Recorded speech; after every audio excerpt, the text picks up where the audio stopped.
Love பண்ணுறவங்களா இருந்தாலும் சரி, love பண்ண போகிறவங்களா இருந்தாலும் சரி, ஒரு 3 டிப்பு சொல்லிக்கிறேன், நல்லா ஞாபகம் வச்சுக்கோங்க. ஃபர்ஸ்ட் ஒன்று, லவ்வில் ஈகோன்றது ஈயோட அளவு கூட இருக்கக்கூடாது. இன்னொன்று, சண்டை உங்களால் வந்தாலும் சரி, அவங்களால வந்தாலும் சரி, நம்ம மேலே தான் தப்பு, நம்ம மேலே தான் தப்பு, நம்ம மேலே தான் தப்பு, நம்ம தான் போயிட்டு சாரி கேட்கணும், வேற வழியே இல்லை ராஜா.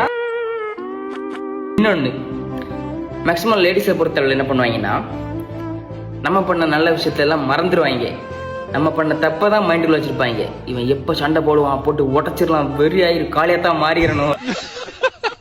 நம்ம என்ன பண்ணுவோம், அவங்க பண்ண நல்ல விஷயத்தெல்லாம் மைண்டில் வச்சுருப்போம், தப்பெல்லாம் மறந்துடுவோம்.